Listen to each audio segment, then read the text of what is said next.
Wherever you go, whatever you do, throw a little at it. Omax, Vest and Briefs.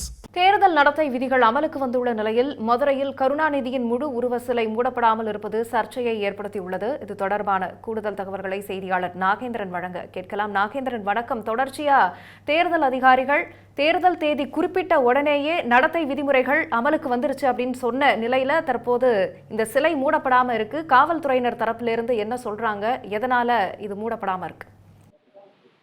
வணக்கம் ராகப்பிரியா. தேர்தல் நன்னடத்தை விதிகள் அமுலான நிலையில் மதுரையில் பாரபட்சத்துடன் அதிகாரிகள் செயல்படுவதாக அந்த குற்றச்சாட்டுகள் என்பது எழுந்து ஜெயலலிதா சிலைகள் மற்றும் துணிகளை கொண்டு மூடிய அந்த அலுவலர்கள் கலைஞர் சிலையை மதுரை சிம்மக்கல் பகுதியில் இருக்கக்கூடிய கலைஞரின் அந்த முழு உருவ சிலையை அந்த மூடப்படாமல் இருப்பதாகவும் அந்த தேசிய ஜனநாயக கூட்டணி கட்சிகள் அந்த குற்றச்சாட்டுகளை முன்வைத்திருக்கிறார்கள். தமிழக சட்டமன்ற தேர்தல் நேற்று மாலை அந்த அறிவிப்பு வெளியானது. இதனைத் தொடர்ந்து மதுரை மாவட்டம் முழுவதும் இந்த தேர்தல் நன்னடத்தை விதிகள் அது அமுலானது.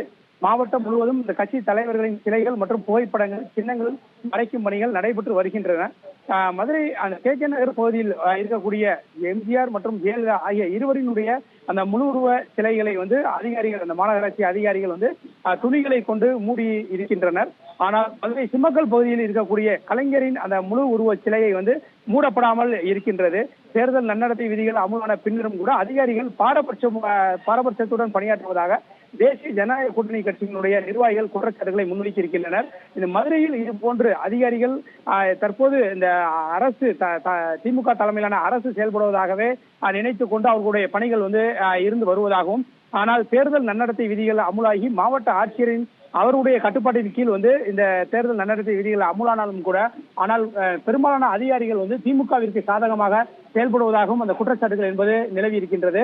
இது போன்ற அதிகாரிகளால் நேர்மையான முறையில் எப்படி தேர்தலை நடத்த முடியும் எனவும் இது போன்ற அதிகாரிகளை உடனடியாக மாற்றம் செய்ய வேண்டும் எனவும் தற்போது அந்த கோரிக்கையும் அந்த குற்றச்சாட்டுகளும் எழுந்திருக்கின்றன. ராகப்பிரியா, விவரங்களுக்கு நன்றி நாகேந்திரன்.